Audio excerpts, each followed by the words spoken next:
မထေရမြတ်တို့ဤအမှတ်တရစကားများအပိုင်း24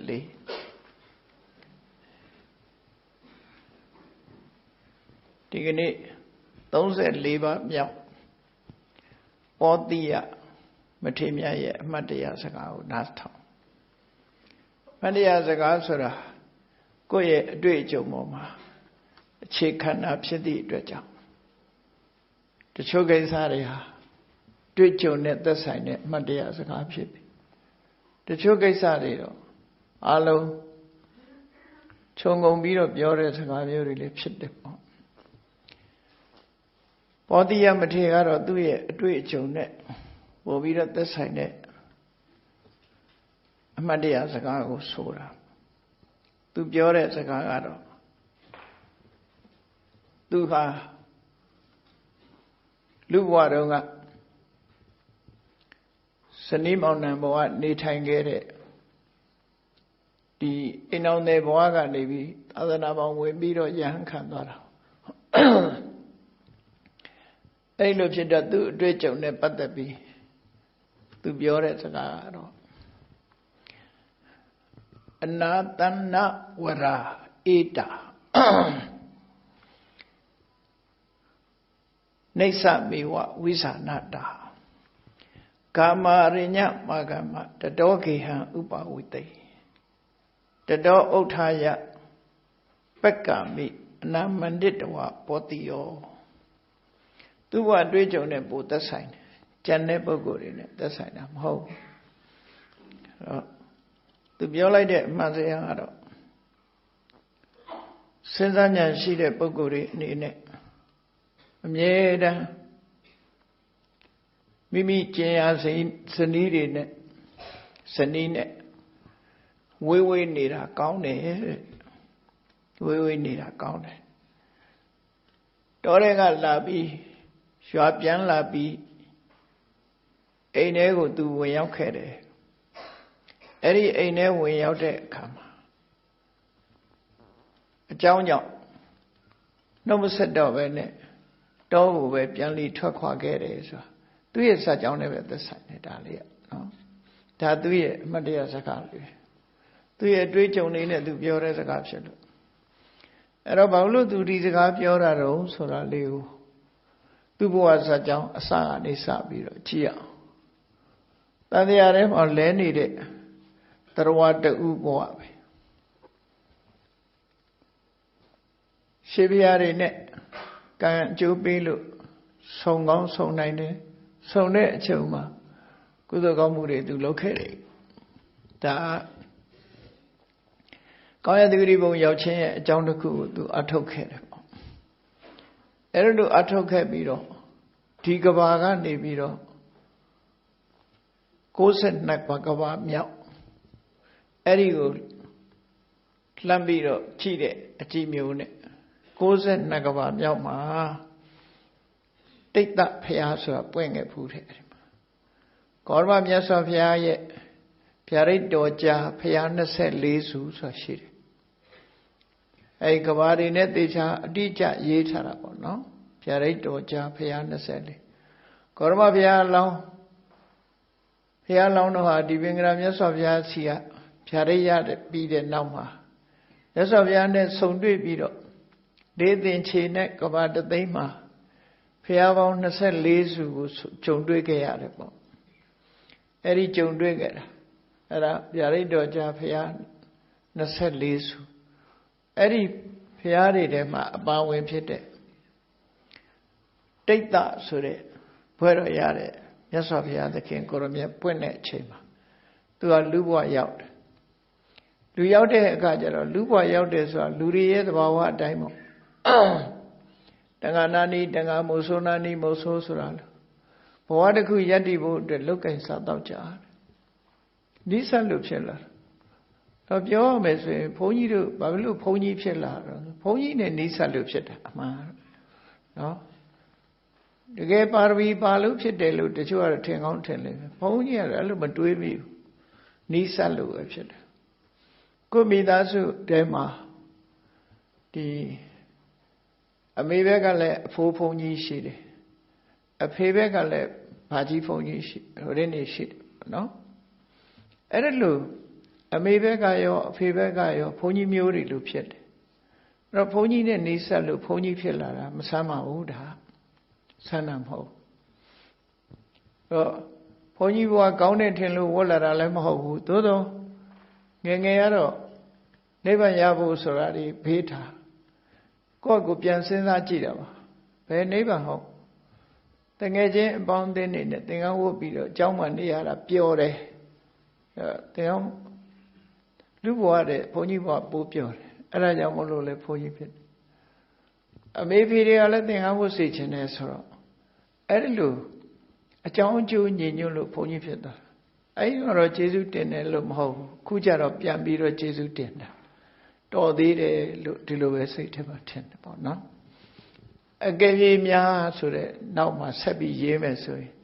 အကယ်၍များရဲ့နောက်မှာအများကြီးဖြစ်နိုင်တယ်ပေါ့နော်ကယ်၍များဘုန်းကြီးမိုးခဲ့ဘူးဆိုရင်ဘာတွေဖြစ်နေမယ်ဆိုတော့ပြောနိုင်ဘူးလေ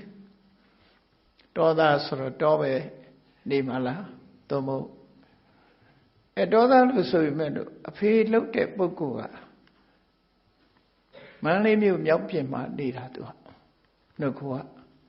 အဲ့တော့သူကမြို့နဲ့အဆက်အသွယ်ရှိတော့သားသမီးတွေကိုမြို့ပို့တာတော့ဒါသူ့ရဲ့ဆန္ဒပဲမြို့ပို့တယ်အဲ့တော့ကြွေများနောက်ဆက်တွေးမယ်ဆိုရင်ဒီပုံစံမဟုတ်ဘူးလို့ဖြစ်ကောင်းဖြစ်နိုင်တယ်ပေါ့နော်နောက်ပိုင်းရောက်တဲ့အခါကျတော့အော်ဒါဘဝဟာကံကောင်းတာပဲလို့ဒီလိုပြောရမှာတော့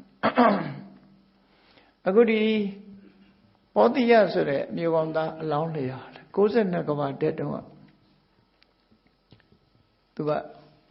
လူဖြစ်ပေမဲ့လို့မိုးဆိုးဘဝရောက်အဲ့တော့ကံကောင်းကျင်တော့မိုးဆိုးဆိုတာတော်ထဲမှာသွားပြီးတော့သားကောင်းနေရှာကြံတပ်ဖြတ်ဖမ်းဆီးတဲ့အမျိုးကိုမြတ်စွာဘုရားလည်းတော်ထဲမှာရောက်နေတယ်အဲ့တော့ရောက်နေတဲ့အချိန်လေးနဲ့သွားပြီးတော့ကြုံတယ်ဆုံတော့ဘုရားမြင်လိုက်တဲ့အခါမှာကြီးညိုသရာဖြစ်တယ်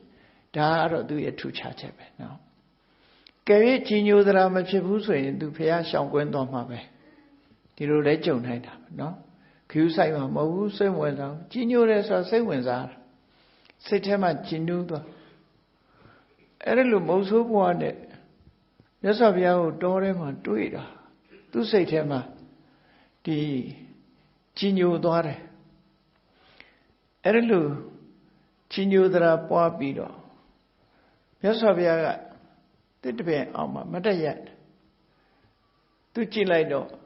ဒီနေရာကိုထိုင်မလို့နေရာကြည့်နေတယ်လို့သူစိတ်ထဲမှာထင်တယ်ဒါကြောင့်မလို့နာနာမှာမျက်ခြုံကြီးတစ်ခြုံကနေပြီးသူထဲပါလာတဲ့ဓာတ်နဲ့အလင်းအမြန်မျက်တွေကိုရိပ်ပြီးတော့မြတ်စွာဘုရားထိုင်မှုပန်းရှဲလုပ်ပြီးမျက်ခင်းပေးတယ်နော်တိနတန်ထာရမျက်ခင်းဆိုတာမျက်ခင်းထိုင်ရတာဟာသမတ်မျက်တူနေစာမျက်တူလို့ဆိုတာအိန္ဒိယနိုင်ငံကလူတွေမင်္ဂလာရှိတယ်လို့ယူဆကြတယ်ရှေးတုန်းကတည်းကနော်သမတ်မျက်တူပါတော့မျက်ပေါ်ခင်းထိုင်မြတ်စွာဘုရားသခင်ကိုရောမြတ်တောင်တရားနောက်ဆုံးအချိန်တရားအထုတ်တဲ့အခါမှာမျက်ခင်းပေါ်မှာအထုတ်တာပဲမဟုတ်လားတတိယဆိုရင်ငစင်ကမျက်ရှစ်ဆုပ်ဆိုတာလက်နဲ့သူတို့ရောင်းလို့ဖို့ရာဆုပ်ဒီထုံးထားတဲ့မျက်ရှစ်ထုံးပေါ့နော်မျက်ရှစ်ဆုပ်အဲ့ဒီမျက်ရှစ်ထုံးကိုမြတ်စွာဘုရားလှူတာဘာလို့ဖို့တော့လို့ဆိုခင်းထိုင်မှုအဲ့ဒီခေတ်ကမျက်နဲ့ရက်တဲ့ဖြားတွေလည်းရှိတာသူကလည်းပဲမြင်းကျွေးဖို့ရက်လာတဲ့မျက်ဟုတ်ချင်မှဟုတ်မှခင်းထိုင်မှုဒီမျက်ဖြာလုပ်ဖို့ဟာလည်းဖြစ်ကောင်းဖြစ်အဲ့ဒီမျက်တွေကိုဖြန့်ခင်းပြီးတော့မြတ်စွာဘုရားထိုင်ပြီးတရားအထုတ်တာလေအခုလည်းပဲတိဋ္ဌမြတ်စွာဘုရားထိုင်နေတော့သူကလိုက်သိစွာတော်ထဲမှာအစင်းနဲ့တွေ့တဲ့မျက်တွေကိုရိပ်ဖြတ်ပြီးတော့မြတ်စွာဘုရားထိုင်ဖို့ဆိုပြီးတော့မျက်တွေခင်းပေးတာဒါသူ့ရဲ့ကုသိုလ်ကောင်းမှုတွေပဲမြတ်စွာဘုရားကသူခင်းပေးတဲ့ရက်ကလေးပေါ်မှာထိုင်နေပီတိတွေဖြစ်တာသူလှူတဲ့မျက်ကလေးပေါ်မှာထိုင်တော့ဝန္တာကြည်နူးမှုတွေဖြစ်တယ်ဝန္တာကြည်နူးမှုဖြစ်ပြီးတော့မြတ်စွာဘုရားခိတ္တခဏအဲ့ဒီမှာထိုင်ပြီးတော့ နောက်မြတ်စွာဘုရားသူလည်းအတန်းကြာအောင်မြတ်စွာဘုရားနာထိုင်တယ်တရားဟောတယ်ပါတယ်တော့မှတ်တမ်းမရှိဘူးထိုင်ပြီးတော့သူကပီတိဖြစ်နေမကြခင်မဲ့မြတ်စွာဘုရားကထိုင်ရာကနေထပြီးတော့ခီးဆက်ထွက်သွားတယ်ဘုရားလည်းခီးထွက်သွားရောသူ့ကိုချောင်းနေတဲ့ရှင်သေနဲ့သွားတွေ့ပြီးတော့သူကလည်းတောလေဖို့အလှည့်ထမိုင်းရှင်သေနဲ့တွေ့ပြီးတော့ရှင်သေရဲ့တိုက်ခိုက်မှုကိုခံရတော့သူသေသွားချာရှင်သေကြိုက်ခံလဲရတယ်လို့ဆိုလို့တယ်နော်မြတ်စွာဘုရားကသူနဲ့တွေ့ဖို့ရတမင်ကြွတယ်ဟာတဲ့အကယ်၍မြတ်စွာဘုရားကမကြွဘူးဆိုရင်ဒီကုသိုလ်လေးသူရလိုက်မှာမဟုတ်ဘူးရှင်သေကတော့သူ့ကိုကြိုက်မှသေချာနေတယ်အဲ့ဒီနေ့လူတွေမှာကံကြမ္မာဆိုတာဖန်တီးလာတတ်တယ်အဲ့လိုဖန်တီးလာတာကိုမြတ်စွာဘုရားကြီးဟာတရားတူကိုကောင်းရသူဒီရောက်ဖို့ဆိုတဲ့ကောင်းရသူဒီဘုံရောက်ဖို့ဆိုတဲ့ရွေချက်လေးနဲ့ကုသိုလ်ကောင်းမှုဖြစ်ပါစေစိတ်ကြည်နူးမှုတွေဖြစ်ပါစေကုသိုလ်တစ်ခုလုပ်ဖြစ်ပါစေဆိုအကျဉ်းတရားကရုဏာတရားရှေ့ထားပြီးမြတ်စွာဘုရားကြွပေးတာဒါဖြင့်ဘေးကလူတွေကမေးလိုက်မယ်ဒီချင်းသေးကြီးတော့ဘာလို့မောင်းမထုတ်တာတော့ဘာဖြစ်လို့ဒီချင်းသေးကြီးမင်းချင်းသေးကြိုက်လိုက်မယ်သတိထားလို့ဘာလို့ပြောမသွားတာတရားဝါရီဟာဒုက္ခနဲ့သူဖြစ်နေကြတာဆိုတော့မြတ်စွာဘုရားကသိတော်လည်းပဲဒီသူဟာသေနေလဲစိနေတယ်ချင်းသေးကြိုက်ခံရမယ်ဆိုတာလည်းသိနေဒါမျိုးကြတော့တားလို့မရဘူးလို့ဆိုလို့တယ်နော်တားလို့မရတာတွေအများကြီးရှိတယ်မဟုတ်လေတနည်းနည်းနဲ့သူဒုက္ခရောက်မှာ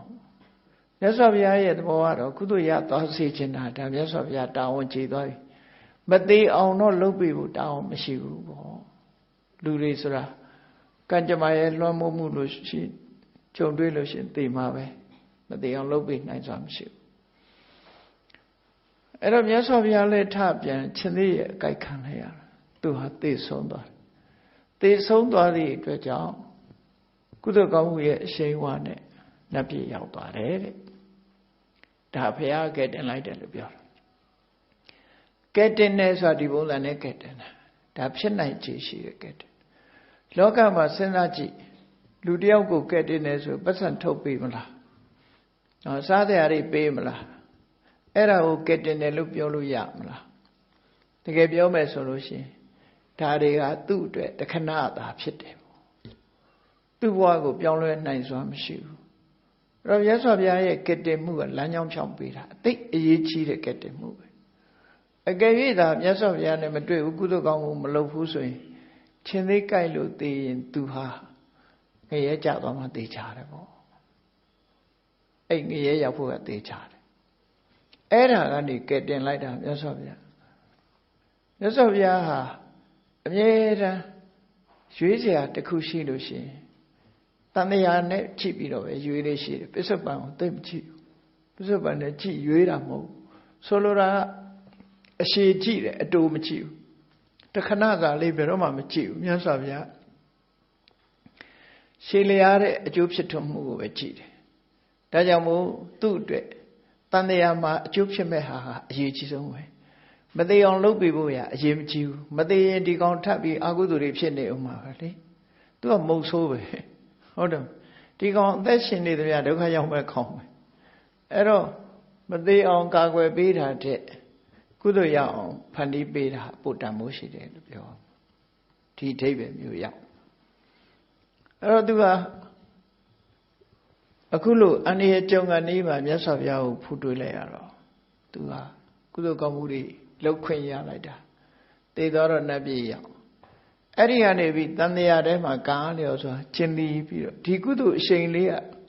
ပြီးတာမဟုတ်ဘူးယင်တဲ့နှလုံးထဲမှာကုသိုလ်ကောင်းမှုစိတ်ဓာတ်အရှိန်လေးတွေကပါသွားတာနော်ပါသွားတယ်သူကပီတိဖြစ်ပြီးတော့မြတ်စွာဘုရားကိုချီးညိုခဲ့တဲ့သူခင်းပေးတဲ့မြက်ကလေးလှူတာရဲ့ဘုရားထိုင်နေလို့ကြည်နူးတာရဲ့အဲ့ဒီစိတ်ကအဲ့ဒီကုသိုလ်ကနေတဲ့တန်ဖိုးမှမဟုတ်တာအဲ့တန်ဖိုးဟာကျန်တာနဲ့လဲယူလို့မရဘူးလေလဲယူလို့မရဘူးဒါကြောင့်ဝဲဒီတန်ဖိုးကိုသူရလိုက်သည့်အတွက်ကြောင့်ဂေါရဝမြတ်စွာဘုရားပွင့်တော်မူတဲ့အချိန်မှာတာဝတိမြို့မှာတထေးသားလာဖြစ်တယ်သူ သူ့ရဲ့အကိုကသင်္ကာမစိတတဲ့သင်္ကာမစိတဆိုတာစစ်ပွဲအောင်သူဆိုတဲ့အဓိပ္ပာယ်ရတယ်စစ်အောင်ပေါ့မြန်မာလိုပြောမှဆိုရင်စစ်အောင်လို့ပြောခြင်းပြောလို့ရတယ်အဲ့သင်္ကာမစိတရဲ့သူကညီငယ်လာဖြစ်ပြီးတော့သူ့ကိုတော့ပောတိယလို့ခေါ်တယ်နော်ပောတိယလို့ခေါ်တယ်အရွယ်ရောက်တဲ့အခါကျတော့ထုံးစံမှာပဲသူများတွေလိုပဲလူဟာလူလိုပဲပေါ့ပောတိယအိမ်တော်ရဲ့သားကြတာကလေးတူရတဲ့အခါကျတော့မြတ်စွာဘုရားတရားတွေဗါတွေနာရတော့တန်ဝေကတွေဖြစ်တယ်တန်ဝေကဖြစ်ပြီးတော့သူဟာအိမ်တော်ဘောတဲ့ဘဝကိုဆွန့်လွတ်ပြီးတော့ရဟန်းခံတယ်မြတ်စွာဘုရားလက်ထက်တုန်းကအင်တမများတယ်အင်တမများတယ်မြတ်စွာဘုရားတရားနာလဲရတဲ့ပုဂ္ဂိုလ်တွေဟာအိမ်တော်တဲ့ဘဝကိုဆွန့်လွတ်ပြီးတော့ရဟန်းခံကြတယ်အဲ့ရဟန်းခံတဲ့အခါမှာအတော်ကိုများများရဟန်းခံကြတော့ရဟန်းဖြစ်ကြတယ်ဘယ်တော့မှမကြားဘူးတဲ့တရားတွေကိုကြားနာရပြီးတော့လူတွေဟာအကျွတ်တရားရပြီးသာသနာပေါင်းဝင်ကြတာတွေကများလာတော့အိမ်တော်ဒီအမျိုးသမီးတွေရဲ့လောကမှာစကားတစ်ခုဖြစ်ပေါ်လာတယ်ဒီအမျိုးသားတွေဘာဖြစ်လို့ဘုန်းကြီးဝတ်ကုန်ကြတာတော့ဆိုသူတို့ရဲ့ထုံတန်းစင်လာတွေကလည်းရှိတယ်အဲ့ဒီထုံတန်းစင်လာတွေနဲ့တွဲဖက်ပြီးမျိုးသားတွေကဘုန်းကြီးဝတ်တယ်ဆိုတာတခြားမဟုတ်ဘူးနောက်ဘဝကြလို့ရှိရင်ဘုံဗိမာန်နဲ့နတ်သမီးတွေနဲ့နေရဖို့အတွက်ရဟန်းပြုကြတာလို့ဒီလိုသူတို့လောကမှာပြောရုပ်ဆိုစဉ်ရှိကြတူတူပြောတဲ့စကားသားနေပေါ့နော်နောက်ဘဝအတွက်သူတို့လုံးကြတာဆိုတာအဲ့ဒါအတွက်ဆွန်စားကြတာလို့ဒီလိုပြောကြအဲ့ဒီစကားဟာကျယ်ပြန့်လာနောက်တစ်ခါလူတွေကဘယ်လောက်ထိအောင်ပြစ်တင်လာကြတော့ဆိုရန်ကုန်ဓမ္မလာမအိမ်တော်တွေဘဝတွေအိမ်တော်တွေပျက်စီးကုန်တယ်မျိုးသားတွေဟာရန်ဖြစ်ကုန်ကြတယ်မျိုးသမီးတွေဟာမုတ်ဆိုးမဖြစ်ကုန်ရတယ်ဒုက္ခရောက်ကြတယ်ဆိုပြီးတော့မကြည်ညိုတဲ့ပုဂ္ဂိုလ်တွေလည်းအများကြီးဖြစ်လာတယ်အမျိုးပြတ်ဖို့ရဟန်းဂေါရမလုံနေတာသူလုံလာရတဲ့လူငယ်လူရွယ်တွေဟာသာသနာပေါင်းဝင်ပြီးရဟန်းခံတဲ့အခါကျအမျိုးပြတ်တော့မှာပဲဆိုပြီးတော့ဆိုရင်တော့ကရောက်တဲ့လူတွေလည်းရောက်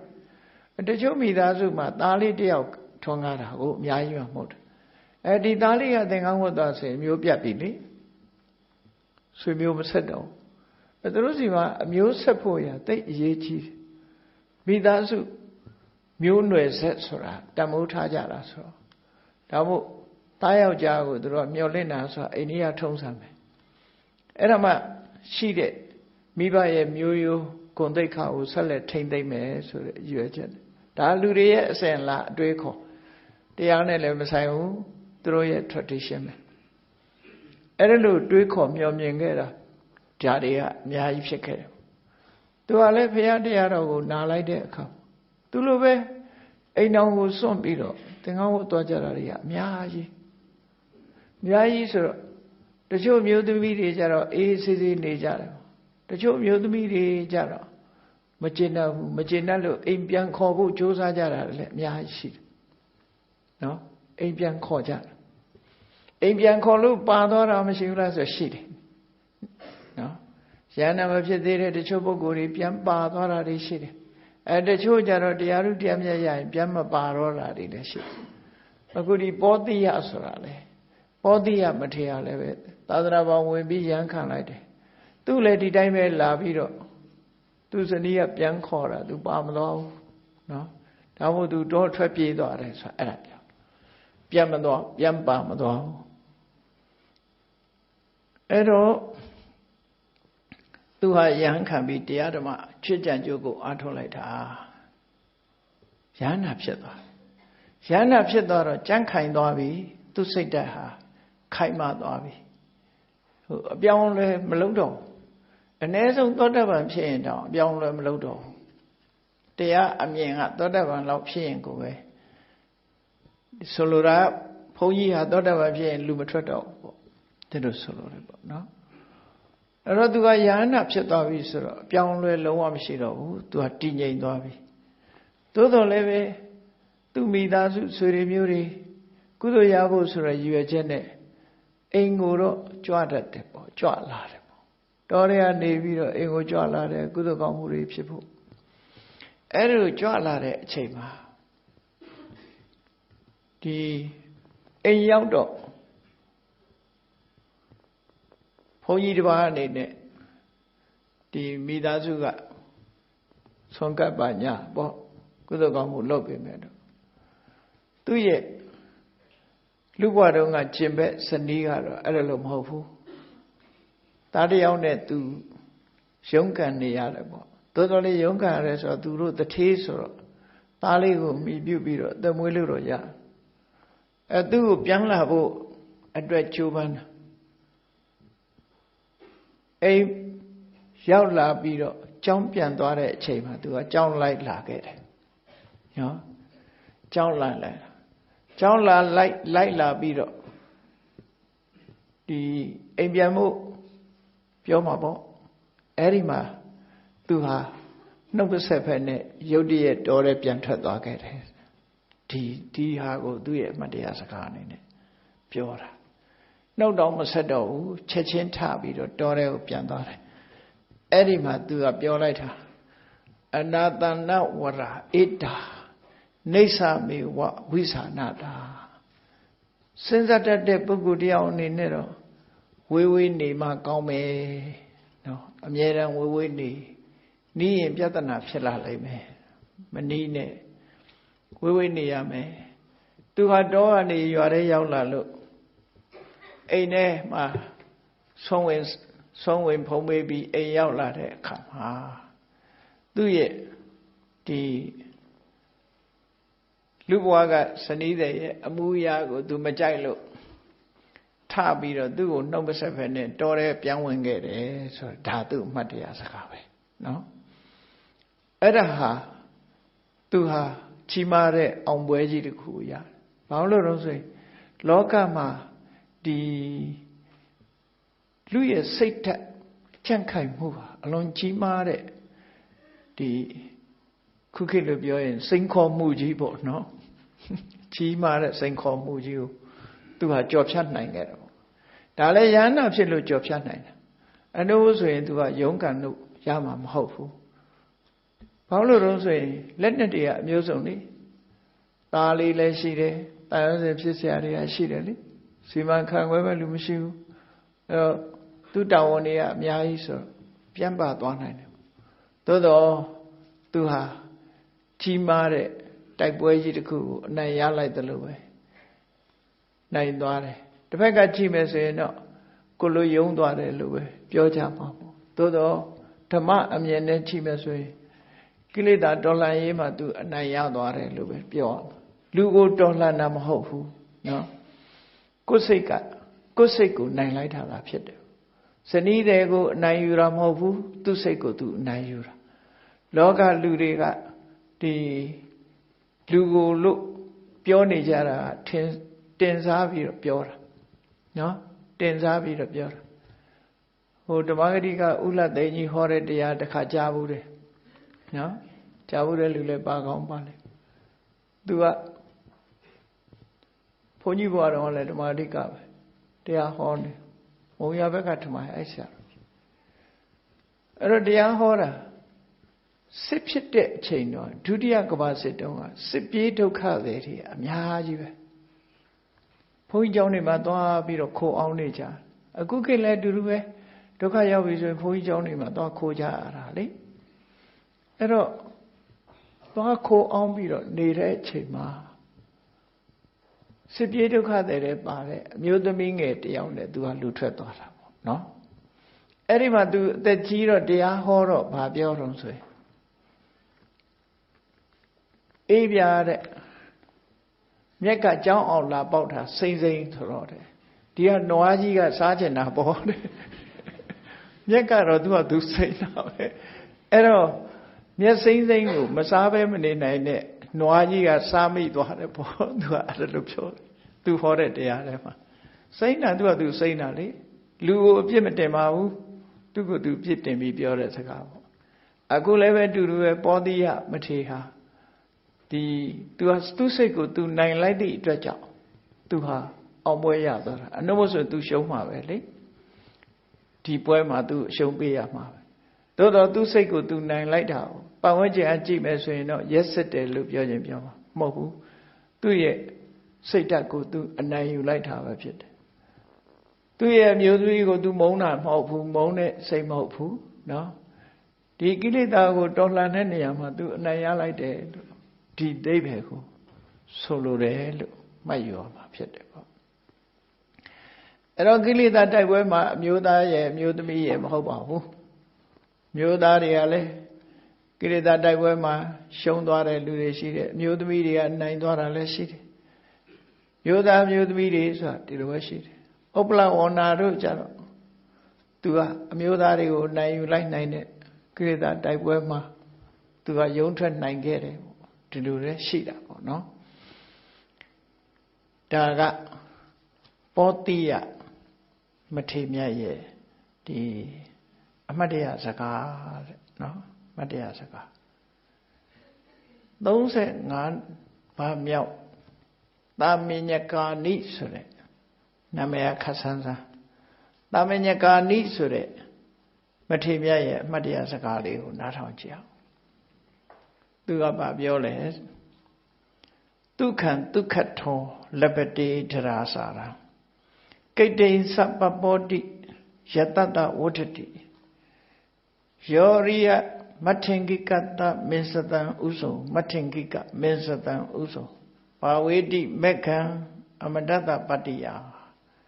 သူကတော့တရားဓမ္မနဲ့ပတ်သက်တယ်တရားဓမ္မနဲ့ပတ်သက်တာချမ်းသာဒုက္ခကိုရချင်ရင်ကောင်းတဲ့အကျင့်ကိုကျင့်ချမ်းသာကြောင်းကောင်းတဲ့အလုပ်ကိုလုပ်ပါချမ်းသာဒုက္ခကိုရခြင်းလို့ကောင်းတဲ့အကျင့်ကိုကျင့်တယ်ကျင့်မယ်ဆိုရင်ချမ်းသာဒုက္ခရမယ်တဲ့ချမ်းသာရရုံနဲ့မကဘူးတဲ့နာမည်ကျော်ကြားခြင်းအချမ်းရံပေါ်များခြင်းဆိုတဲ့အကျိုးဆက်တွေပါရှားရှိခံစားနိုင်ပါတယ်တရားကျင့်တာဟာချမ်းသာခြင်းနဲ့ဆိုရင်တရားသာကျင့်ပါလို့တော့တိုက်တွန်းတာနော်အဲ့ဒီမဲ့ချမ်းသာဆိုတဲ့ထဲမဲ့နိဗ္ဗာန်ချမ်းသာဟာမွန်မြတ်ဆုံးဖြစ်သည့်အတွက်ကြောင့်နိဗ္ဗာန်ချမ်းသာရဖို့ရပိုရေးကြည့်တော့မဂ္ဂင်၈ပါးလို့ဆိုတဲ့ဒီလမ်းကြောင်းပေါ်ရှောက်လှမ်းပြီးတော့မဂ္ဂင်၈ပါးဆိုတဲ့အကျင့်တရားကိုကျင့်ကြံကြိုးကိုအားထုတ်မယ်ဆိုရင်နိဗ္ဗာန်ဆိုတဲ့ချမ်းသာဒုက္ခအမတသိချင်းကင်းရနိဗ္ဗာန်ချမ်းသာထီအောင်ရောက်ရှိနိုင်တယ်လို့တော့ကိုလို့တဲ့အတိုင်းအတာတစ်ခုကြောင့်ချမ်းသာခြင်းရင်တရားကျင့်ဆိုတဲ့အဓိပ္ပာယ်ကိုပြောတာနော်အဲ့ဒီထဲမှာမဂ္ဂင်၈ပါးကိုကျင့်လိုက်လို့ရှိရင်ဘယ်တော့မှမတည်ရတဲ့ချမ်းသာဒုက္ခမျိုးကိုရရှိမယ်နိဗ္ဗာန်ချမ်းသာထီအောင်ရရှိမယ်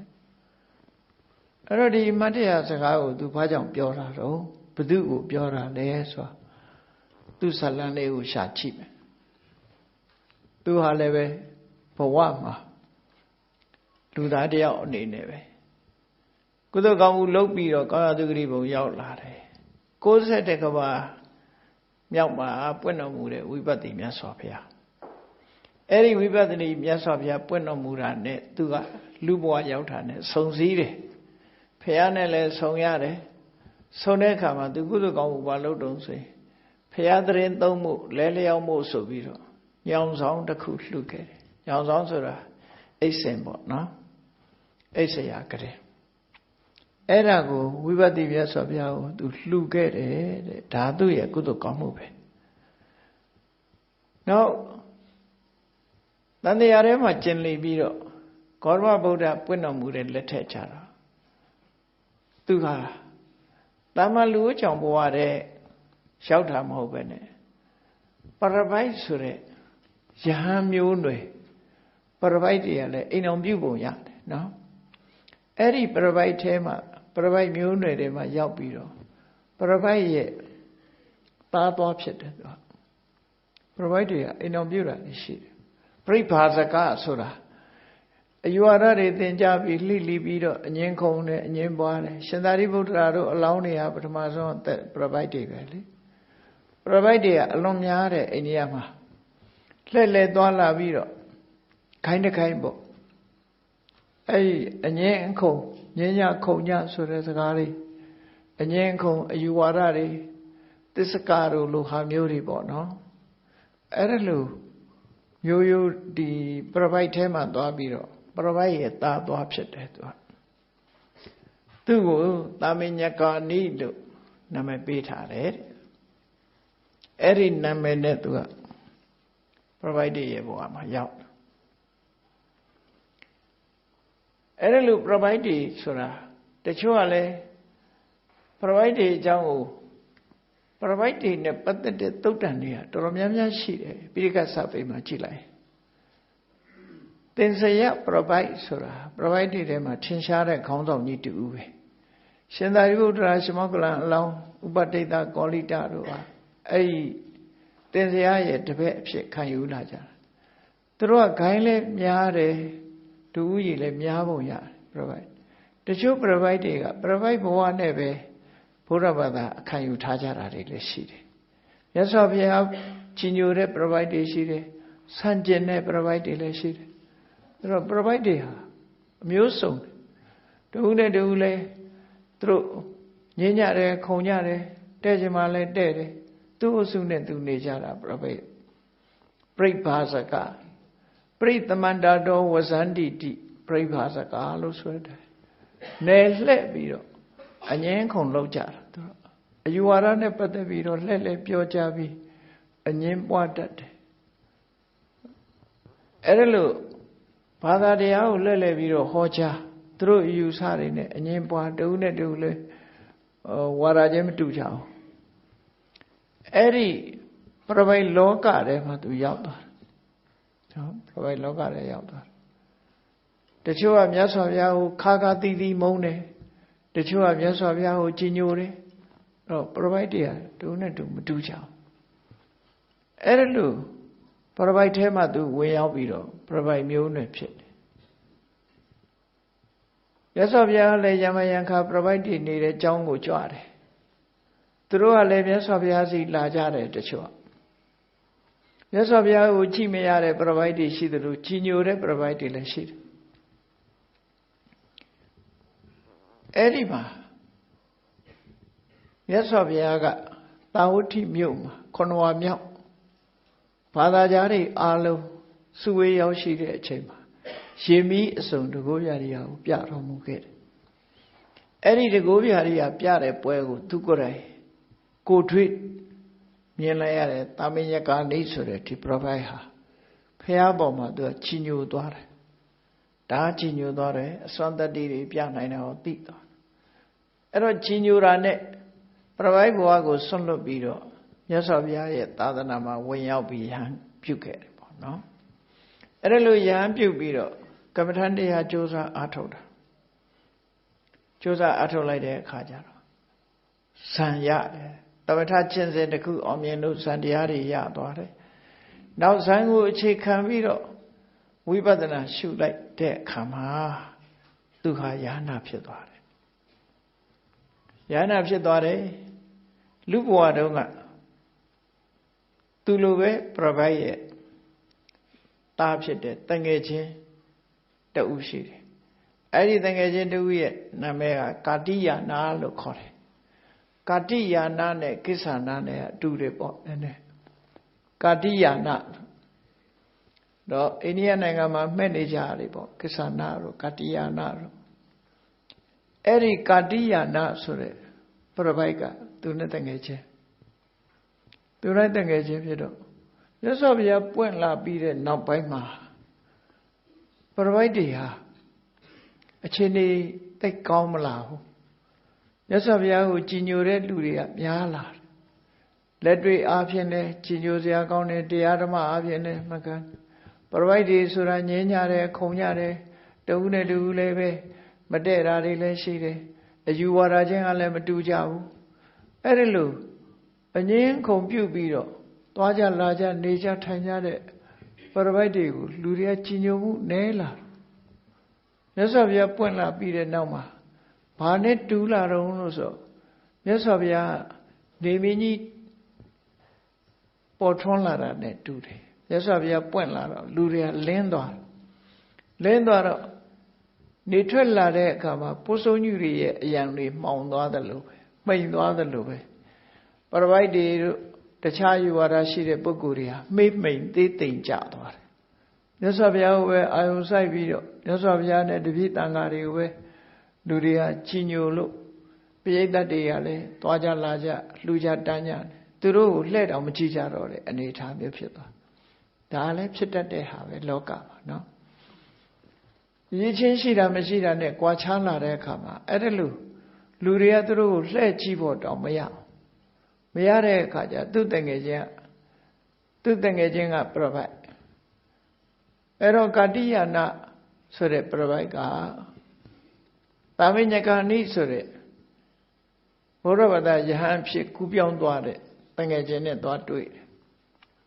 ရင်ကနေပြီးတော့သမိဆိုင်ရသူတို့ပြောကြတာကောရမဗုဒ္ဓပွင့်လာပြီးသာသနာထွန်းကားလာကြတဲ့ကမြတ်စွာဘုရားရဲ့ဂုဏ်သတင်းတွေချောင်းမို့လို့လူတွေဟာအားလုံးအဲ့ဒီခေတ်ကတော့တကြပုဒ္ဒလို့ခေါ်တယ်တကြလူမျိုးသူကအိန္ဒိယသားမဟုတ်ဘူးအဲ့တော့တကြလူမျိုးနိဘောနိုင်ငံကလာတာတကြပုဒ္ဓိယတကြပုဒ္ဒသမဏလို့တကြပုဒ္ဒဆိုတဲ့ဒီပုဂ္ဂိုလ်ပေါ်လာကြတဲ့ကပရပိုက်တီအခြားယူဝါဒရှိတဲ့ပုဂ္ဂိုလ်တွေဟာပြောရမယ်ဆိုရင်တော့တရားဓမ္မတွေကလှဲ့တောင်သိမကြည့်ကြတော့ဘူးလှူမဲ့တမ်းမဲ့လူတွေကလည်းနဲသွားတယ်6ကတ်သွားတယ်သူတို့နေတဲ့အရန်တွေဟာ6ကတ်သွားတယ်သိပြီလူဝင်လူထွက်လည်းသိမရှိတော့ဘူးသူတို့ခေါ်တဲ့တရားတွေကိုလားနာတဲ့ပုဂ္ဂိုလ်လည်းမရှိတော့အဲ့ဒါကိုသမိဆိုင်ရပြောတာသူတငယ်ချင်းကပြောပြတယ်ပရပိုက်တွေဟာအဲ့ဒီအခြေအနေစိုက်သွားတယ်အဲ့ဒီလိုစားကောင်းတောက်ဖွယ်နဲ့ကြီးပွားတိုးတက်ဖို့ရာအတွက်ရဟန်းဝတ်ထားလားသူတငယ်ချင်းကိုအဲ့ဒါနဲ့စမ်းပြီးပြောတဲ့အခါကျတော့ဤကောင်းလေးရှင်ပေးစမ်းမအောင်ပေါ့နော်ဤကောင်းလေးရှင်ပေးစမ်းမအောင်ဆိုအဲ့ဒါသူကတရားဟောပြတယ်သူတငယ်ချင်းကာတိယနာပရပိုက်ကိုသူကဘာလုပ်ရမလဲဆိုတာရသော်ဘုရားသာသနာတိုးတက်ကြီးပွားတာဟာဘာကြောင့်လဲဆိုတာကိုသူကပြောပြ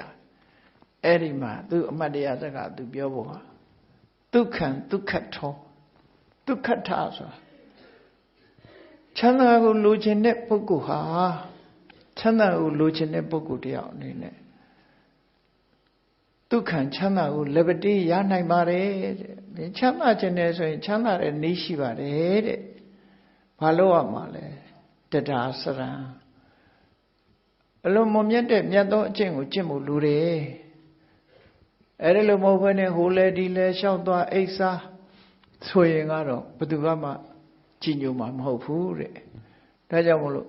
တရားစာကမြင့်မြတ်တဲ့အလုပ်တစ်ခုမြင့်မြတ်တဲ့အကျင့်ကို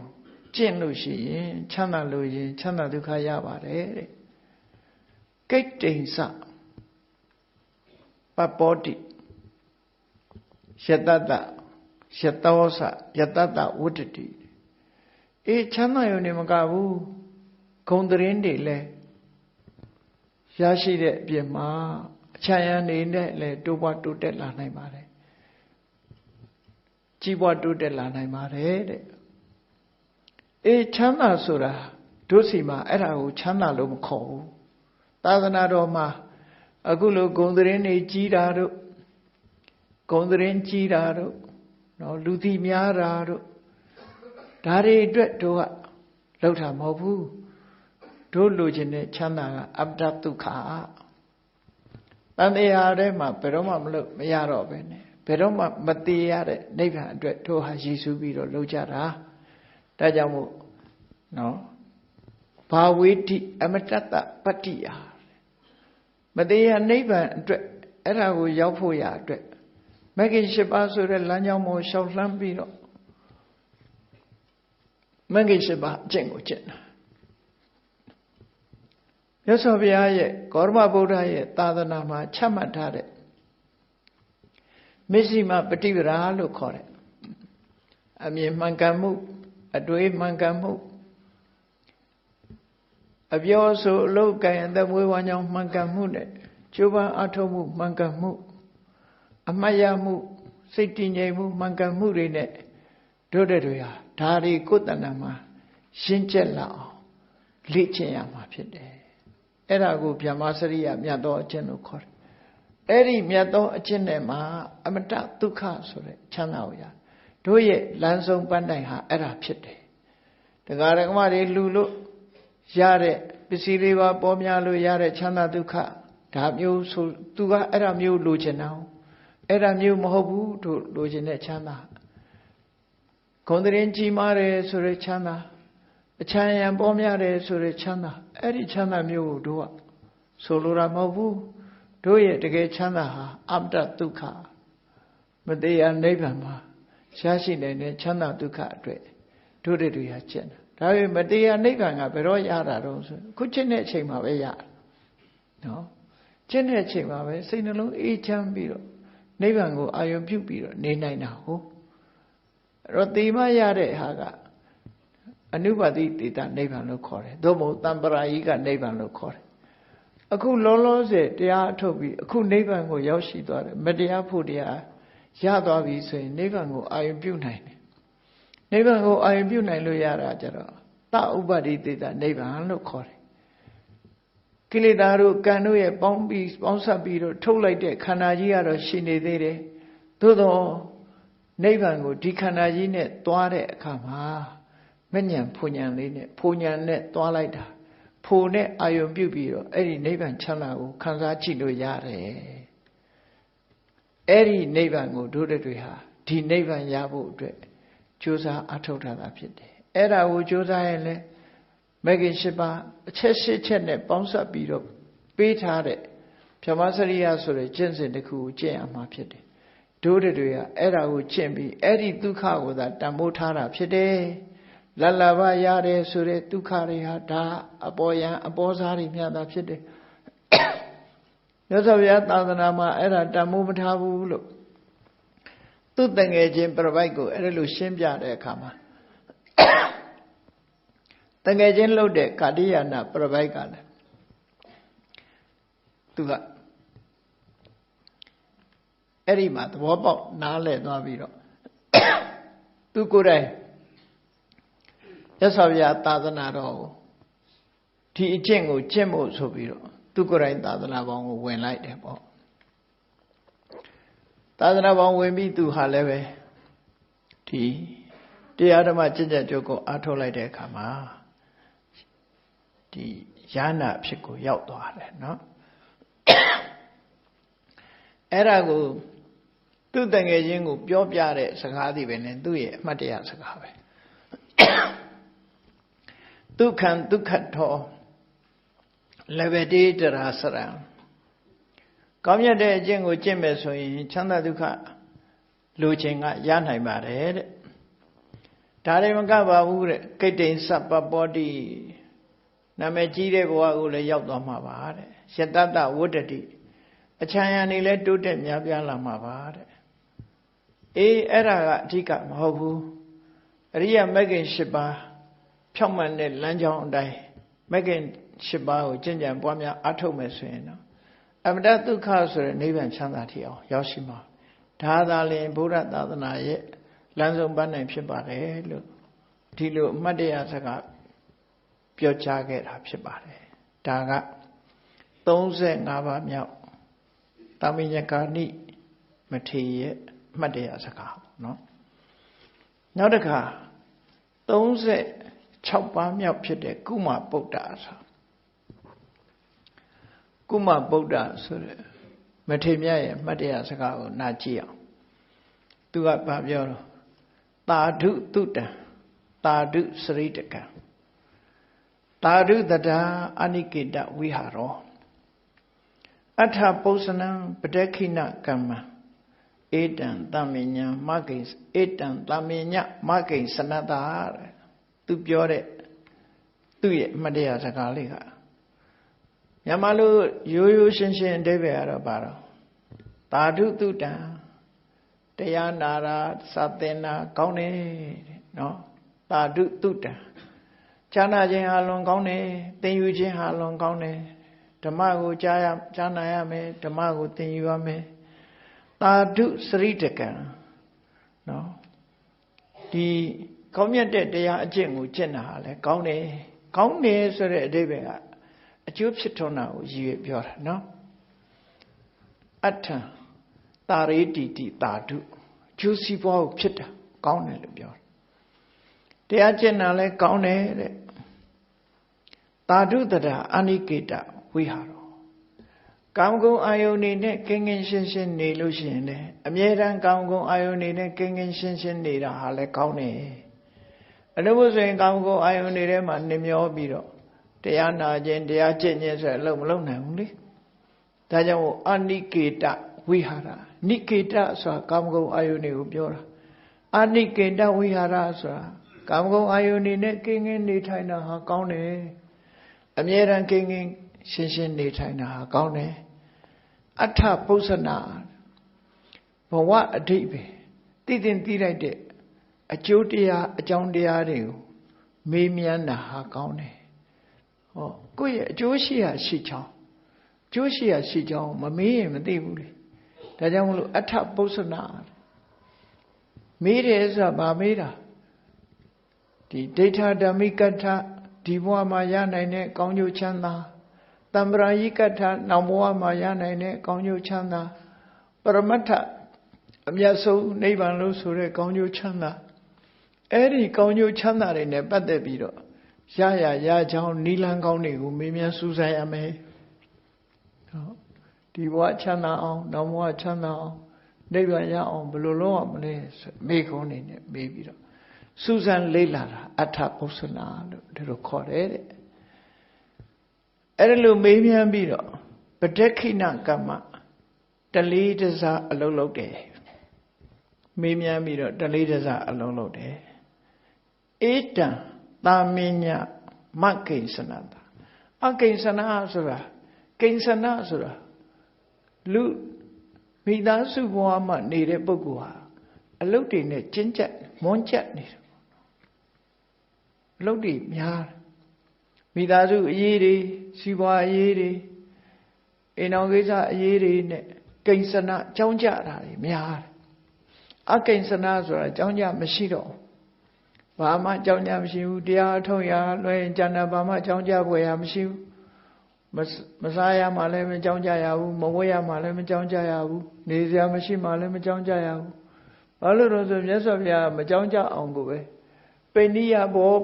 လောဘဘောဇနနိတ္တယပပိစ္ဆာနော်တအိမ်တလုံးတဆုပ်တစုံလေးလောင်းတဲ့ထမင်းခွက်ထဲကသူတို့ထမင်းလေးတလုံးစာလေးကိုလောင်းထဲသည့်အတွက်ကြောင့်သူ့မှာလည်းပဲဘာမှဒီသူ့စီပွားရေးလည်းထိခိုက်တာမဟုတ်ဘူးဟိုကတဆုပ်ဒီကတဆုပ်နဲ့အဲ့ဒါတွေနဲ့အိမ်စဉ်လိပြီးစားလို့ရတာပြီးကျင့်တတ်နေတော့ဟောစားစရာလည်းမပူရဘူးမကြောက်ကြဘူးဝတ်စရာလည်းသူများမလိုချင်လို့ပြစ်ထားတဲ့အဝတ်တွေပဲကောက်လျှော်ပြီးတော့ဆက်ချုပ်ဆိုးဝတ်ပန္တုကူလစီဝရဒိဋ္ဌာယပပိစ္ဆာနေစရာဆိုလို့ရှင်လည်းတစ်ပင်အရိပ်ကောင်းတစ်ပင်အောင်သွားနေပေါ့ဒီလိုဆိုလို့လေအဲ့ဒီလိုမကြမ်းမဘူးဆိုလို့ရှင်လည်းဘယ်ဆေးဆရာဘယ်သမားဘယ်ဆရာဝန်စီမှမသွားနဲ့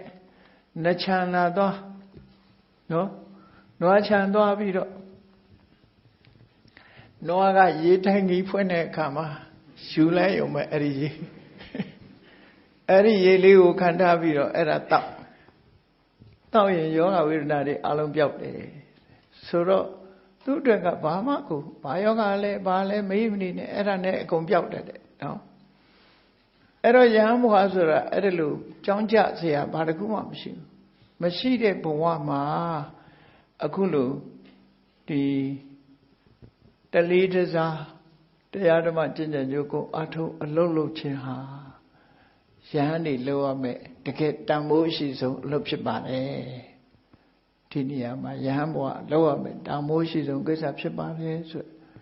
ဒီမတ္တရာစကားကိုသူပြောခဲ့တယ်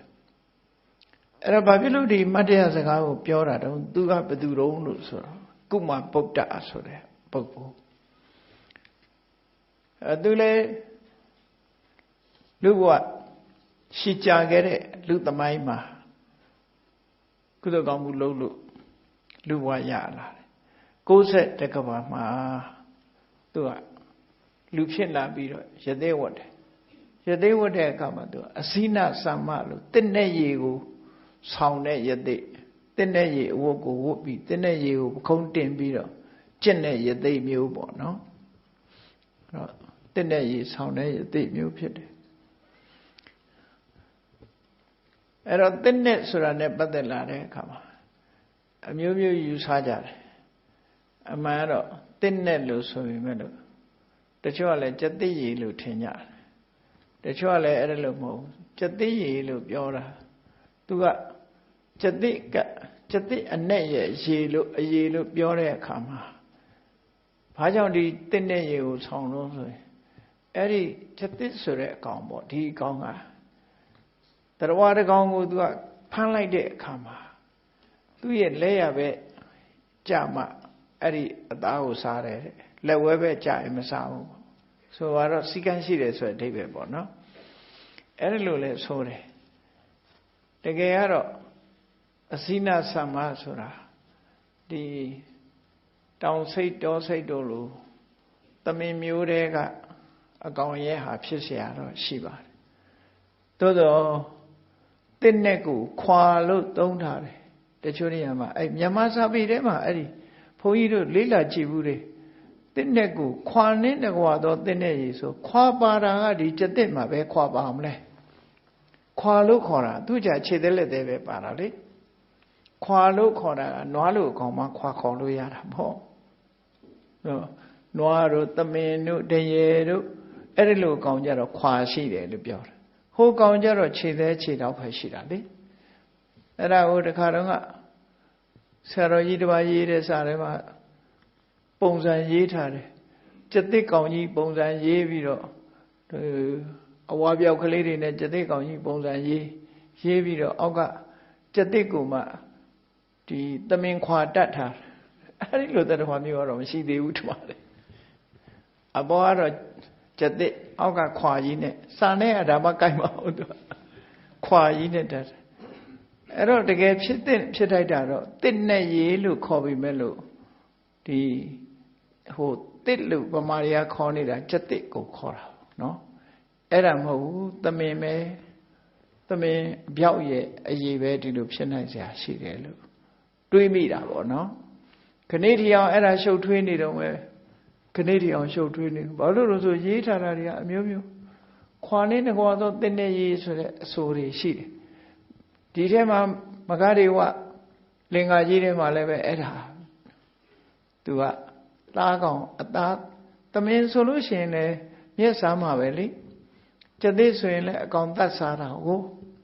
အဲ့သူကြတော့ခုနကအကောင်တတ်စားတဲ့ပုံစံမျိုးနဲ့ပြထားပြန်ရောအဲ့ဒီလိုဒီ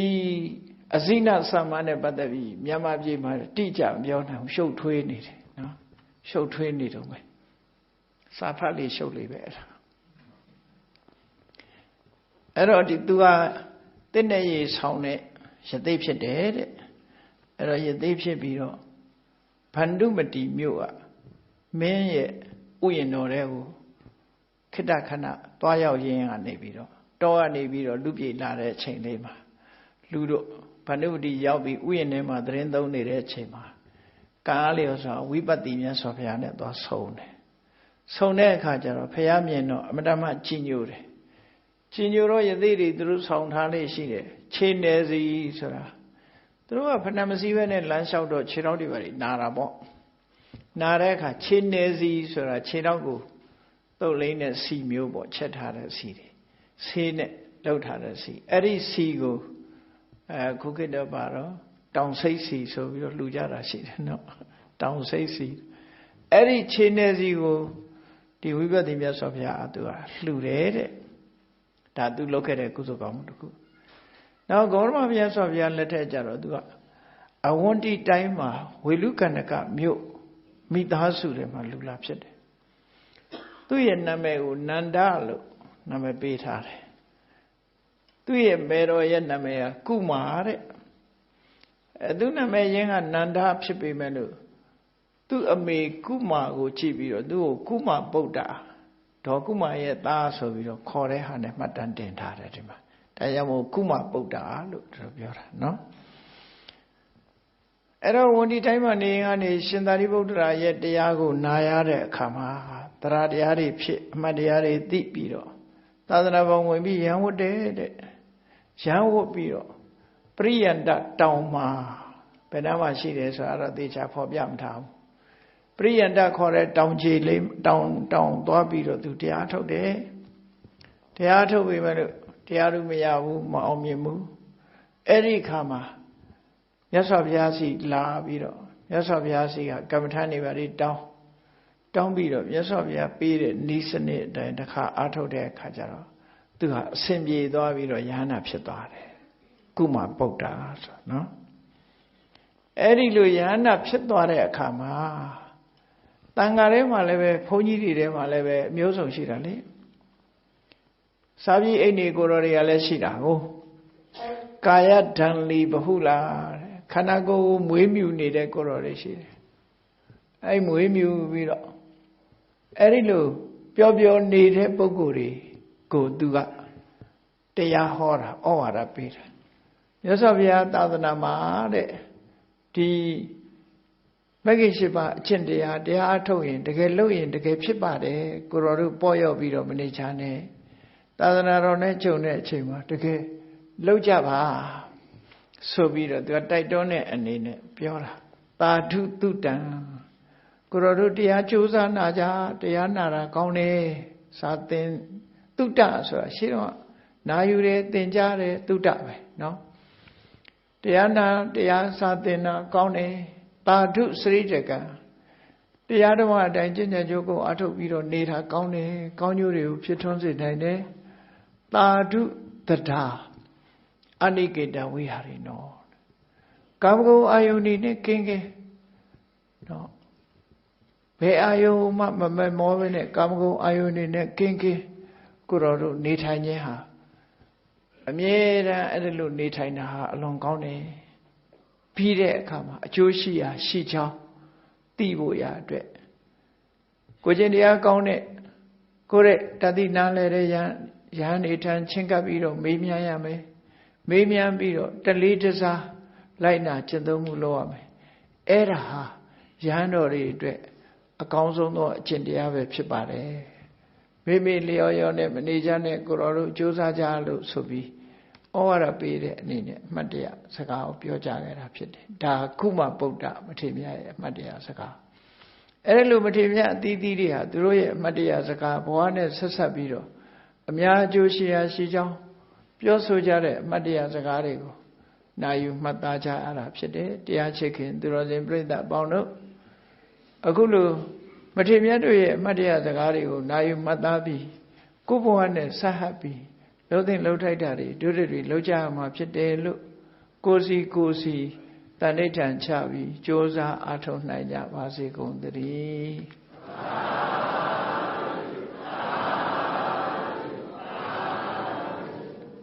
မေတ္တာပွားရအောင်တတဝါများစွာပြေးရန်กว่าချမ်းသာကြပါစေတတဝါများစွာပြေးရန်กว่าချမ်းသာကြပါစေမေတ္တာရေချမ်းသုံးငါဖြံငြိမ်းချမ်းကြပါစေမေတ္တာရေချမ်းသုံးငါဖြံငြိမ်းချမ်းကြပါစေသက်ရှိကျမ်းမာစိတ်ချမ်းသာလူရဆန္ဒပြည့်ပါစေသက်ရှိကျမ်းမာစိတ်ချမ်းသာလူရဆန္ဒပြည့်ပါစေဖုံလန္တာဒုက္ခပင်ကစားမေတ္တာပုံနေတုသင်္ကမမနောတရတိတဗေတံဘဝယန္တုဒုက္ခန္တက မေတ္တာပုံနေတုသင်္ကဲမှာစုပေါင်းပို့အမေတ္တာတဟုရောင်မြူပါဝင်ငွေလာမင်းနှင့်ရောင်ချင်းရှက်ယုံပေါင်းဆောင်ရအကျဉ်းကြောင့်သဗ္ဗေသံကျွဲ့မဲ့ဥတုံလုံးစုံများစွာတတ္တဝါတို့၏မနောတရတိပြမြဖြူစင်အေးကြည်လင်းသည့်ရေစဉ်ပြည်တင်းစိတ်နှလုံးတည်ဟုသောရေအိုင်ကြီးအတွင်၌ဒုက္ခပင်ကစားစင်ထာဝရအေမြကြည်သာတာယာပွင့်လန်းချမ်းသာဒုက္ခအတိဟုသောကုမုဒ္ဒရာကြာပန်တို့သည်ဖုံးလန္တာဝတ္တရှင်မြူဝမုံလူလျက်ကြည်နူးပွဲကြုံဖူးပွင့်ညကုန်သည်ဖြစ်၍သူကန္တကလေအောင်လေတဲ့ရောရှဲသင်ပြန့်ပီတိတိဟုသောယနန်တို့သည်ဘဝယံတုကောင်းစွာမသွေကြိုင်လည်၍နေကြပါစေကုန်တည်း